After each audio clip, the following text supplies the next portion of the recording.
নিশ্চিতভাৱে আমিও আশা কৰিম যে পৰেশ বৰুৱা ডাঙৰীয়াকো শান্তিৰ টেবুললৈ আনিব লাগে, শান্তি আলোচনাত পৰেশ বৰুৱা ডাঙৰীয়াক ভাগ ল'বলৈ এটা পৰিৱেশ ৰচনা কৰিব লাগে। কিন্তু যদি পৰেশ বৰুৱা ডাঙৰীয়াক কেন্দ্ৰীয় চৰকাৰে অসম চৰকাৰে আলোচনা টেবুললৈ আনিব নোৱাৰে, তেতিয়া এই শান্তি আলোচনা অকণমান হ'লেও ৰাইজৰ আক্ষেপ থাকি যাব। আৰু পৰেশ বৰুৱা ডাঙৰীয়াকো মই আহ্বান জনাম যে আপুনিও আহক, এটা মীমাংসা হওক।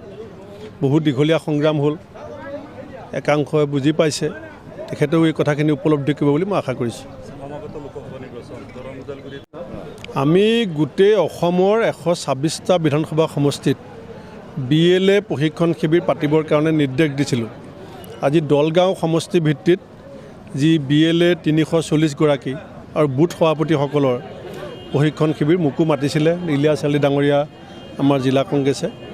আৰু মই সঁচাকৈ সুখী যে আমি যি ধৰণে BLA প্ৰশিক্ষণটো হোৱাটো বিচাৰিছোঁ, প্ৰত্যেকটো বুথত আজি তাৰিখত 33,544 গৰাকী BLA আমি কংগ্ৰেছে নিযুক্তি দিছোঁ।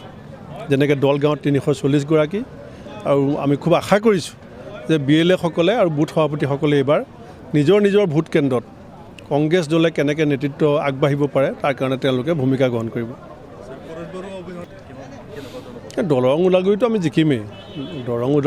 জিকিমেই, এতিয়া আৰু ARDFৰ ক্ষেত্ৰত নতুনকৈ ক'বলগীয়া একো নাই। আমি সাম্প্ৰদায়িক মেৰু বিভাজনৰ কোনো ৰাজনৈতিক শক্তিৰ সৈতে হাত নিমিলাওঁ। BJP, RSS, ARDF আমাৰ কাৰণে এটা মুদ্ৰাৰ ইপিঠি সিপিঠি। গতিকে তেওঁলোকে নিজাববীয়াকৈ কি ভাবে কি কয় কৈ থাকক, সেইটো আমি আপত্তি কৰিবলৈ নাযাওঁ।